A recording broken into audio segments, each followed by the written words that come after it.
ప్రభువైన యేసుక్రీస్తు నామంలో అందరికీ హృదయపూర్వక వందనములండి. రాజులు 2వ గ్రంథము 24వ అధ్యాయము. యెహోయాకీము దినములలో బబులోను రాజైన నెబుకద్నెజరు యెరూషలేము మీదికి వచ్చెను. యెహోయాకీము అతనికి దాసుడై 3 ఏండ్లు సేవ చేసిన తరువాత అతని మీద తిరుగుబాటు చేయగా యెహోవా అతని మీదికిని తన సేవకులైన ప్రవక్తల ద్వారా తాను సెలవిచ్చిన మాట చొప్పున యూదా దేశంను నాశనము చేయుటకై దాని మీదికిని కల్దీయుల సైన్యములను, సిరియనుల సైన్యములను, మోయాబీయుల సైన్యములను, అమ్మోనీయుల సైన్యములను రప్పించెను. మనష్షే చేసిన క్రియలన్నిటినీ బట్టియు అతడు నిరపరాధులను హతము చేయుటను బట్టియు యూదావారు యెహోవా సముఖము నుండి పారదోలబడినట్లుగా ఆయన ఆజ్ఞ వలన ఇది వారి మీదికి వచ్చెను. అతడు నిరపరాధుల రక్తముతో యెరూషలేమును నింపినందున అది క్షమించుటకు యెహోవాకు మనస్సు లేకపోయెను. యెహోయాకీము చేసిన ఇతర కార్యములను గూర్చియు అతడు జరిగించిన దానినంతటిని గూర్చియు యూదా రాజుల వృత్తాంతముల గ్రంథమందు వ్రాయబడి ఉన్నది. యెహోయాకీము తన పితరులతో కూడా నిద్రించగా అతని కుమారుడైన యెహోయాకీను అతనికి మారుగా రాజాయెను. బబులోను రాజు ఐగుప్తు నదికిని యూఫ్రటీసు నదికిని మధ్య ఐగుప్తు రాజు వశముననున్న భూమి అంతటినీ పట్టుకొనగా ఐగుప్తు రాజు ఇక నెన్నటికిని తన దేశము విడిచి బయలుదేరుట మానెను. యెహోయాకీను ఏలనారంభించినప్పుడు 18 ఏండ్ల వాడై యెరూషలేమునందు 3 మాసములు ఏలెను. యెరూషలేము వాడైన ఎల్నాతాను కుమార్తెయగు నెహుష్తా అతని తల్లి. అతడు తన తండ్రి చేసిన దానంతటి ప్రకారముగా యెహోవా దృష్టికి చెడు నడత నడిచెను. ఆ కాలమందు బబులోను రాజైన నెబుకద్నెజరు యొక్క సేవకులు యెరూషలేము మీదికి వచ్చి పట్టణంనకు ముట్టడి వేసిరి. వారు పట్టణంనకు ముట్టడి వేయుచుండగా బబులోను రాజైన నెబుకద్నెజరు తానే దాని మీదికి వచ్చెను. అప్పుడు యూదా రాజైన యెహోయాకీనును అతని తల్లియును అతని సేవకులను అతని క్రింది అధిపతులను అతని పరివారమును బయలు వెళ్లి బబులోను రాజు నొద్దకు రాగా బబులోను రాజు ఏలుబడిలో 8వ సంవత్సరమున అతని పట్టుకొనెను. మరియు అతడు యెహోవా మందిరపు ధననిధిలోనున్న పదార్థములను రాజు ఖజానాలోనున్న సొమ్మును పట్టుకొని ఇశ్రాయేలు రాజైన సొలొమోను యెహోవా ఆలయమునకు చేయించిన బంగారపు ఉపకరణములన్నిటినీ యెహోవా సెలవిచ్చిన మాట చొప్పున తొనకలుగా చేయించి ఎత్తుకొని పోయెను. అదియుగాక అతడు దేశపు జనులలో అతి బీదలైన వారు తప్ప మరి ఎవరునూ లేకుండా యెరూషలేము పట్టణమంతటిలోనున్న అధిపతులను పరాక్రమశాలులను 10,000 మందిని వీరుగాక కంసాలి వారిని కమ్మరి వారిని చెరతీసుకుని పోయెను. అతడు యెహోయాకీనును రాజు తల్లిని రాజు భార్యలను అతని పరివారమును దేశంలోని గొప్పవారిని చెరపట్టి యెరూషలేములో నుండి బబులోను పురమునకు తీసుకొని పోయెను. 7,000 మంది పరాక్రమశాలులను 1,000 మంది కంసాలి వారిని కమ్మరి వారిని యుద్ధమందు తేరిన శక్తిమంతులనందరినీ బబులోను రాజు చెరపట్టి బబులోను పురమునకు తీసుకొని వచ్చెను. మరియు బబులోను రాజు అతని పినతండ్రి అయిన మత్తన్యాకు సిద్కియా అను మారుపేరు పెట్టి అతని స్థానమందు రాజుగా నియమించెను. సిద్కియా ఏలనారంభించినప్పుడు 21 సంవత్సరముల వాడు. అతడు యెరూషలేమునందు 11 సంవత్సరములు ఏలెను. అతని తల్లి లిబ్నా ఊరివాడైన ఇర్మియా యొక్క కుమార్తెయగు హమూటలు. యెహోయాకీము యొక్క చర్య అంతటి చొప్పున సిద్కియా యెహోవా దృష్టికి చెడు నడత నడిచెను. యూదా వారి మీదను యెరూషలేము వారి మీదను యెహోవా తెచ్చుకొనిన కోపమును బట్టి తన సముఖములో నుండి వారిని తోలివేయుటకై బబులోను రాజు మీద సిద్కియా తిరుగబడెను. రాజులు 2వ గ్రంథము 25వ అధ్యాయము. అతని ఏలుబడిలో 9వ సంవత్సరమందు 10వ మాసము 10వ దినమందు బబులోను రాజైన నెబుకద్నెజరును అతని సైన్యమంతయును యెరూషలేము మీదికి వచ్చి దానికెదురుగా దిగి దాని చుట్టూను ముట్టడి దిబ్బలు కట్టిరి. ఈ ప్రకారము రాజైన సిద్కియా ఏలుబడి యందు 11వ సంవత్సరము వరకు పట్టణము ముట్టడి వేయబడి ఉండగా 4వ నెల 9వ దినమందు పట్టణంలో క్షామము అఘోరమాయెను. దేశపు జనులకు ఆహారము లేకపోయెను. కల్దీలు పట్టణ ప్రాకారమును పడగొట్టగా సైనికులు రాత్రియందు రాజు తోట దగ్గర 2 గోడల మధ్యనున్న ద్వారపు మార్గమున పారిపోయిరి.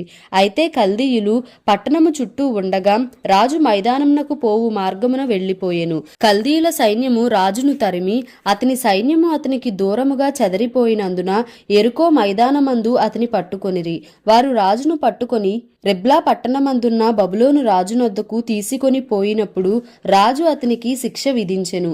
సిద్కియా చూచుచుండగా వారు అతని కుమారులను చంపించి సిద్కియా కన్నులు ఊడదీయించి ఇత్తడి సంకెళ్లతో అతని బంధించి బబులోను పట్టణమునకు తీసుకొని పోయిరి. మరియు బబులోను రాజైన నెబుకద్నెజరు ఏలుబడిలో 19వ సంవత్సరమందు 5వ నెల 7వ దినమున రాజదేహ సంరక్షకులకు అధిపతియు బబులోను రాజు సేవకుడు నగు నెబూజరదాను యెరూషలేమునకు వచ్చి యెహోవా మందిరమును రాజనగరును యెరూషలేమునందున్న ఇండ్లన్నిటినీ గొప్పవారి ఇండ్లన్నిటినీ అగ్నిచేత కాల్పించెను. మరియు రాజదేహ సంరక్షకుల అధిపతి యొద్దనున్న కల్దీయుల సైనికులందరూ యెరూషలేము చుట్టూనున్న ప్రాకారములను పడగొట్టిరి. పట్టణమందు మిగిలియుండిన వారిని, బబులోను రాజు పక్షము చేరిన వారిని, సామాన్య జనులలో శేషించిన వారిని రాజదేహ సంరక్షకుల అధిపతి అయిన నెబూజరదాను చెరగొనిపోయెను. వ్యవసాయదారులను ద్రాక్ష తోట వారును ఉండవలెనని దేశపు బీద జనములో కొందరిని ఉండనిచ్చెను. మరియు యెహోవా మందిరమందున్న ఇత్తడి స్తంభములను మట్లను యెహోవా మందిరమందున్న ఇత్తడి సముద్రమును కల్దీయులు తునకలుగా కొట్టి ఆ ఇత్తడిని బబులోను పట్టణమునకు ఎత్తుకొని పోయిరి. సేవ కొరకై ఉంచబడిన పాత్రలను, చేటలను, ముండ్లను, ధూపార్తులను, ఇత్తడి ఉపకరణములన్నిటినీ వారు తీసుకొని పోయిరి. అగ్ని పాత్రలు, గిన్నెలు మొదలైన వెండి వస్తువులను, బంగారు వస్తువులను రాజదేహ సంరక్షకుల అధిపతి తీసుకొని పోయెను. మరియు అతడు యెహోవా మందిరమునకు సొలొమోను చేయించిన 2 స్తంభములను, సముద్రమును, మట్లను తీసుకొని పోయెను. ఈ ఇత్తడి వస్తువుల ఎత్తు లెక్కకు మించియుండెను. ఒక్కొక్క స్తంభపు నిడివి 18 మూరలు. దాని పైపీట ఇత్తడిది, పైపీట నిడివి 3 మూరలు. మరియు ఆ పైపీట చుట్టూ ఉన్న అల్లికలను, దానిమ్మ పండ్లును ఇత్తడివి. 2వ స్తంభమును వీటి వలె అల్లిక పని కలిగియుండెను. రాజదేహ సంరక్షకుల అధిపతి ప్రధాన యాజకుడైన షెరాయాను, 2వ యాజకుడైన జెఫన్యాను, 3 ద్వారపాలకులను పట్టుకునెను. మరియు ఆయుధస్తుల మీద నియమింపబడియున్న అధిపతిని పట్టణంలో నుండి తీసుకొని రాజు సముఖమును కనిపెట్టుకొని ఉండువారిలో పట్టణమందు దొరకిన 5గురిని, దేశపు జనులను సంఖ్య చేయువారి అధిపతి యొక్క లేఖికుని, సామాన్య జనులలో పట్టణమందు దొరకిన 60 మందిని పట్టుకునెను. రాజదేహ సంరక్షకుల అధిపతియగు నెబూజరదాను వీరిని తీసుకొని రిబ్లా పట్టణమందున్న బబులోను రాజునొద్దకు రాగా, బబులోను రాజు హమాతు దేశమందున్న రిబ్లా పట్టణమందు వారిని చంపించెను. ఈ రీతిగా యూదావారు తమ దేశములో నుండి ఎత్తుకొని పోబడిరి. బబులోను రాజైన నెబుకద్నెజరు యూదా దేశమందు ఉండనిచ్చిన వారి మీద అతడు షాఫానునకు పుట్టిన అహీకాము కుమారుడైన గెదల్యాను అధిపతిగా నిర్ణయించెను. యూదావారి సైన్యాధిపతులందరూ వారి జనులందరూ బబులోను రాజు గెదల్యాను అధిపతిగా నియమించిన సంగతి విని మిస్పా పట్టణమందున్న గెదల్యా యొద్దకు నెతన్యా కుమారుడైన ఇష్మాయేలును, కారేహ కుమారుడైన యోహానానును, నెటోపాతీయుడైన తన్హుమెతు కుమారుడగు షెరాయాయును, మాయకాతీయుడైన యొకనికి పుట్టిన యజన్యాను కూడిరాగా, గెదల్యా వారితోనూ వారి జనులతోనూ ప్రమాణము చేసి, కల్దీయులకు మనము దాసులమైతిమని జడియవద్దు, దేశమందు కాపురముండి బబులోను రాజునకు మీరు సేవ చేసిన ఎడల మీకు మేలు కలుగునని చెప్పెను. అయితే 7వ మాసమందు రాజవంశజుడగు ఎలీషామాకు పుట్టిన నెతన్యా కుమారుడైన ఇష్మాయేలు 10 మంది మనుషులను పిలుచుకొని వచ్చి గెదల్యా మీద పడగా అతడు మరణమాయెను. మరియు మిస్పాలో అతని యొద్దనున్న యూదులను, కల్దీయులను అతడు హతము చేసెను. అప్పుడు కొద్దివారేమి గొప్పవారేమి జనులందరూ సైన్యాధిపతులను లేచి కల్దీల భయము చేత ఐగుప్తు దేశమునకు పారిపోయిరి. యూదా రాజైన యెహోయాకీను చెరలో ఉంచబడిన 37వ సంవత్సరమున 12వ నెల 27వ దినమున బబులోను రాజైన ఎవీల్మెరోదకు తాను ఏలనారంభించిన సంవత్సరమందు బందీ గృహంలో నుండి యూదా రాజైన యెహోయాకీనును తెప్పించి అతనితో దయగా మాటలాడి అతని పీఠమును బబులోనులో తన యొద్దనున్న రాజుల పీఠముల కంటే ఎత్తు చేసెను. కాగా అతడు తన బందీగృహ వస్త్రములను తీసివేసి వేరు వస్త్రములను ధరించుకుని తాను బ్రతికిన దినములన్నీయు రాజు సన్నిధిని భోజనము చేయుచూ వచ్చెను. మరియు అతని బత్తెము ఏనాటికి ఆనాడు రాజు చేత నిర్ణయింపబడినదై అతడు బ్రతికిన నాళ్ళు ఆ చొప్పున అతనికి ఇయ్యబడుచుండెను. దినవృత్తాంతములు 1వ గ్రంథము 1వ అధ్యాయము. ఆదాము, షేతు, ఎనోషు, కేయినాను, మహలలేలు, ఎరెదు, హనోకు, మెతూషెల, లెమెకు, నోవహు, షేము, హాము, యాపెతు. యాపెతు కుమారులు గోమెరు, మాగోగు, మాదయి, యావాను, తుబాలు, మెషెకు, తీరసు అనువారు.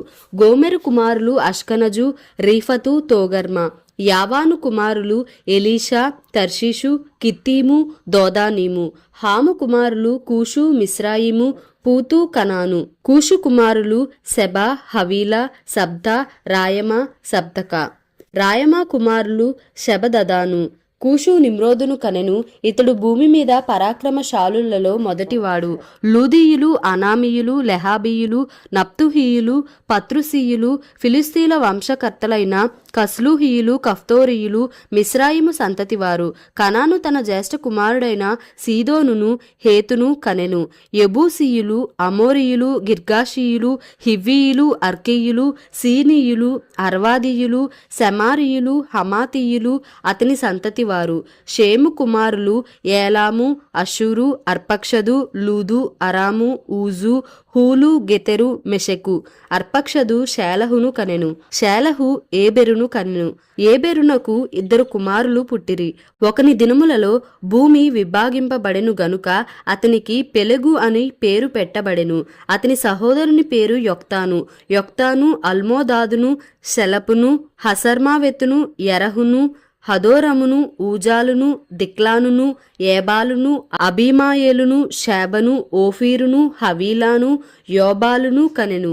వీరందరూ యొక్తాను కుమారులు. షేము అర్పక్షదు, షేలహు, ఏబెరు, పెలెగు, రయు, సెరూగు, నాహోరు, తెరహు. అబ్రాహామను పేరు పెట్టబడిన అబ్రాము. అబ్రాహాము కుమారులు ఇస్సాకు, ఇష్మాయేలు. వీరి తరములు ఏవనగా ఇష్మాయేలునకు జ్యేష్ఠ కుమారుడు నెబాయోతు. తరువాత కేదారు, అద్బయేలు, మిబ్షాము, మిష్మా, దూమా, మషా, హదదు, తేమ, యెతూరు, నాపీషు, కెదెమా. వీరు ఇష్మాయేలు కుమారులు. అబ్రాహాము యొక్క ఉపపత్ని అయిన కెతూరా కనిన కుమారులు ఎవరనగా జిమ్రాను, యొక్షాను, మెదాను, మిద్యాను, ఇష్బాకు, షూవహు. యొక్షాను కుమారులు షేబదాను. మిద్యాను కుమారులు ఏయిఫా, ఏఫెరు, హనోకు, అబీదా, ఎల్దాయా. వీరందరూ కెతూరాకు పుట్టిన కుమారులు. అబ్రహాము ఇస్సాకును కనెను. ఇస్సాకు కుమారులు ఏషావు, ఇశ్రాయేలు. ఏషావు కుమారులు ఏలీఫజు, రెయూవేలు, యెయూషు, యాలాము, కోరహు. ఎలీఫజు కుమారులు తేమాను, ఓమారు, సెపో, గాతాము, కనజు, తిమ్నా, అమాలేకు. రెయూవేలు కుమారులు నహతు, జెరహు, షమ్మా, మిజ్జా. షేయీరు కుమారులు లోతాను, శోబాలు, సిబ్యోను, అనా, దిషోను, ఏసెరు, దిషాను. లోతాను కుమారులు హోరీ, హోమాము, తిమ్నా. లోతానునకు సహోదరి. శోబాలు కుమారులు అల్వాను, మనహతు, ఏబాలు, షెపో, ఓనాము. సిబ్యోను కుమారులు అయ్యా, అనా. అనా కుమారులలో ఒకనికి దిషోను అని పేరు. దిషోను కుమారులు హమ్రాను, యష్బాను, ఇత్రాను, కెరాను. ఏసెరు కుమారులు బిల్హాను, జవాను, యహకాను. దిషాను కుమారులు ఊజు, అరాను. ఏ రాజును ఇశ్రాయేలీలను ఏలక మునుపు ఎదోము దేశమందు ఏలిన రాజులు వీరు. బెయోరు కుమారుడైన బెల అతని పట్టణము పేరు దిన్హాబా. బెల చనిపోయిన తరువాత బొస్రా ఊరివాడైన జరహు కుమారుడైన యోబాబు అతనికి బదులుగా రాజాయెను. యోబాబు చనిపోయిన తరువాత తేమానీయుల దేశపు వాడైన హుషాము అతనికి బదులుగా రాజాయెను. హుషాము చనిపోయిన తరువాత మోయాబు దేశంన మిద్యానీయులను హతము చేసిన బెదెదు కుమారుడైన హదదు అతనికి బదులుగా రాజాయెను. ఇతని పట్టణము పేరు అవీతు. హదదు చనిపోయిన తరువాత మష్రేకా ఊరివాడైన షమ్లా అతనికి బదులుగా రాజాయెను.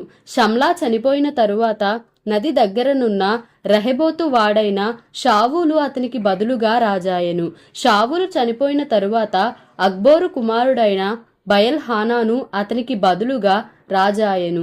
బయల్ హానాను చనిపోయిన తరువాత హదదు అతనికి బదులుగా రాజాయెను. ఇతని పట్టణము పేరు పాయు. ఇతని భార్య పేరు మెహేతబేలు. ఈమె మేజాహాబు కుమార్తె అయిన మత్రేదునకు పుట్టినది. హదదు చనిపోయిన తరువాత ఎదోమునందు ఉండిన నాయకులెవరనగా తిమ్నా నాయకుడు, అల్వా నాయకుడు, యతేతు నాయకుడు, అహలీబామా నాయకుడు, ఏలా నాయకుడు, పీనోను నాయకుడు, కనజు నాయకుడు, తేమాను నాయకుడు, మిబ్సారు నాయకుడు, మగ్దీయేలు నాయకుడు, ఈరాము నాయకుడు. వీరు ఎదోము దేశమునకు నాయకులు. దేవుడి పరిశుద్ధ వాక్యమును మన వినికిడిలో దీవించి ఆశీర్వదించునుగాక. Amen. Please like, share and subscribe for more videos.